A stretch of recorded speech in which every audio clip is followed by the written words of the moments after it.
They tell you the Colosseum was about gladiators, two men, two swords, a fair fight. That's the version they let survive. What actually happened to the women brought into that arena was so calculated, so deliberately humiliating, that for centuries historians simply left it out of the textbooks. Today, we're putting it back in. Rome, 80 AD. The Colosseum just opened. 50,000 seats, and on a single afternoon, thousands of animals and people died for entertainment. Most people picture gladiators fighting at noon, but that's wrong. The midday slot, the part everyone actually waited for, wasn't gladiators at all. It was something the Romans called the ludi meridiani, the lunchtime show, and it's where the women come in. Here's the detail almost nobody knows. Men and women condemned to die in the arena were never punished the same way. A man might face a quick death, a sword, an animal, over in minutes. For a woman, Roman authorities had a different idea entirely. The punishment wasn't just about dying. It was about how the crowd would remember her when she did. To understand why, you need to meet a man named Carpophorus. Historical sources describe him as the most famous bestiarius in Rome, a master animal trainer who could, according to ancient writers, make a leopard climb a ladder, ride an elephant, and kill bears, lions, and a rhinoceros in a single afternoon. He wasn't just an animal handler, he was a director. And the show he directed for women was unlike anything done to men. Roman writers describe something they called fata, the fates, staged scenes where condemned women were forced to play out roles from mythology in front of the crowd, using real animals as part of the performance. The poet Martial, writing about the games under Emperor Titus, described one woman condemned for adultery being forced to act out the myth of Pasiphae, a queen from Greek legend who, the story goes, was cursed to be drawn to a bull. Martial's poem makes clear this wasn't theater with actors pretending. It was a real woman, a real animal, and an ending the crowd was meant to believe was happening for real. Why a myth? Why not just an execution? Because Rome didn't just want her dead. It wanted a message. In Roman mythology, the god Jupiter famously transformed into animals, a bull, a swan, an eagle, to pursue mortal women. By forcing a condemned woman into a scene that echoed those myths, Roman authorities were doing something chillingly deliberate, turning her execution into a morality lesson about female transgression, written in the language of the gods, performed in front of 50,000 people. Here's what most documentaries leave out completely. Ancient sources describe these staged scenes as combining death with something that went beyond violence, a final act explicitly designed to strip the condemned woman of any dignity before the crowd, using trained animals as the instrument.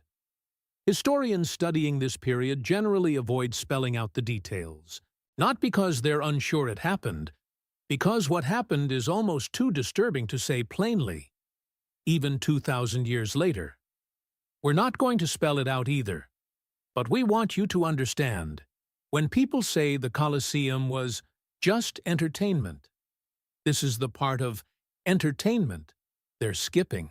Now, you might be thinking, this all sounds like exaggeration, ancient gossip, poetic license, except we have a document that proves otherwise, and it's one of the most remarkable texts to survive from the ancient world because of who wrote it. A woman. Her name was Vibia Perpetua, and unlike almost every other voice from this era, hers wasn't erased. Carthage, North Africa, 203 AD. Perpetua was 22 years old. Noble family, recently married. A baby son she was still nursing.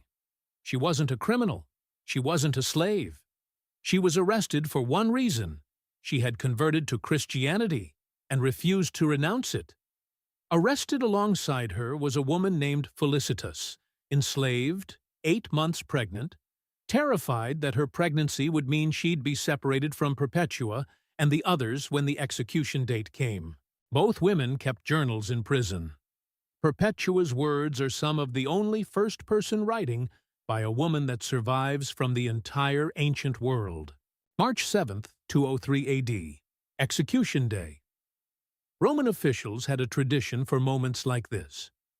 Dress the condemned in religious costumes, mocking the gods they'd supposedly offended. The men were forced into robes of a pagan priest.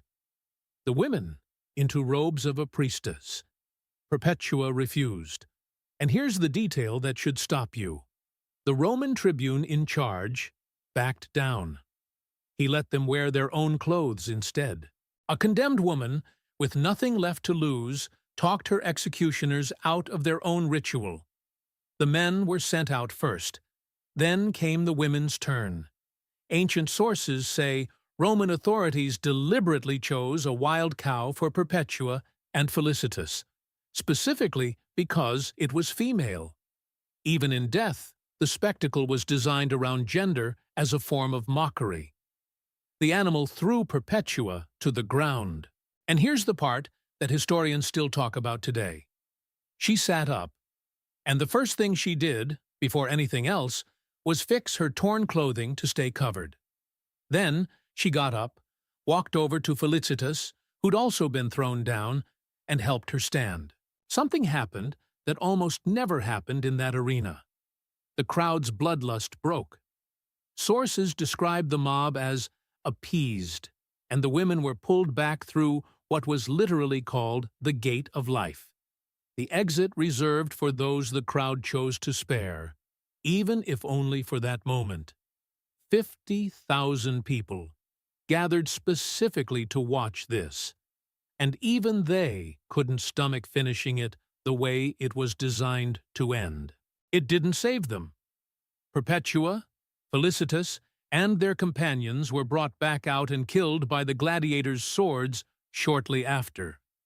Perpetua's last recorded act, according to the text, was guiding the blade to her own throat, taking back, in her final second, the one thing Rome had spent her entire trial trying to take from her: control over how her story ended. Here's why this story matters more than almost any other from the Colosseum. Perpetua's journal survived. It was copied, recopied, and read aloud in churches for centuries after her death. Which means we don't just know that Roman authorities used female condemned prisoners as symbolic, gendered spectacle. We have it in the words of a woman who was about to become one, written days before she died, fully aware of what was coming and choosing to leave a record anyway. So you have two sides of the same machine. On one side, Carpophorus and the bestiarii, turning executions into mythological theater designed to humiliate women specifically, using animals as the instrument of that humiliation. On the other, a 22-year-old noblewoman who refused to let that machine write the final version of her story, and won, at least on paper, 2,000 years later. That's not a footnote. That's one of the only places in ancient history where we can hear, in a woman's own voice, exactly what it felt like to be the target of this system. So why don't more people know this? Partly because later historians, writing in more conservative eras, sanitized Roman history into noble gladiators and skipped anything involving sexual violence or gendered punishment. It didn't fit the marble statue version of Rome they wanted to teach. Partly because the sources that do describe it, Martial's poems, the Passio of Perpetua, require you to actually read primary Latin texts most people never encounter outside a university classroom. The result? One of the most telling details about how Rome treated women simply fell out of the popular story. Here's what stays with me about this story. Rome built the most advanced civilization the ancient world had ever seen. Roads, law, architecture that still stands 2,000 years later. and it used all of that sophistication to engineer specific, mythologically coded humiliation for condemned women in front of 50,000 spectators as scheduled lunchtime entertainment. Sophistication and cruelty weren't opposites in Rome. They were the same machine. But here's the part Rome never planned for. Perpetua wasn't supposed to have a voice after that day. The entire design of damnatio ad bestias, condemnation to the beasts, assumed silence. The condemned died. The crowd went home, and the official version of the story belonged to whoever survived to tell it. Instead, her version survived. Written in her own hand, in her own words, read for centuries, long after the empire that condemned her had crumbled into ruins, tourists now pay to walk through. Quick recap, with one detail we haven't mentioned yet.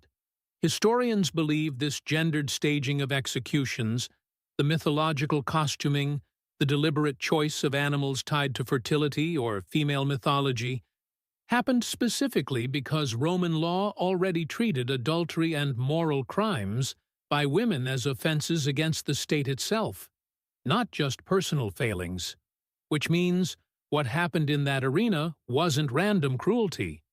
It was Roman law, performed as theater. So here's the question worth sitting with. How much of what we call history is really just the version that survived, because it was convenient to remember? Perpetua's diary survived by accident, copied by people who needed a martyr story to tell, not necessarily because the world wanted to remember what was done to her. If she hadn't written it down, would we know any of this at all? Or would this entire chapter have just disappeared, the way so many others clearly did? If this is the kind of history they don't teach you in school, you know what to do. Subscribe. Because we're going deeper into the parts of the ancient world that got conveniently left out of the textbooks. And drop a comment. Do you think Rome's civilization gets too much credit, considering what it was actually capable of behind the marble? Next time, we're uncovering another cover-up.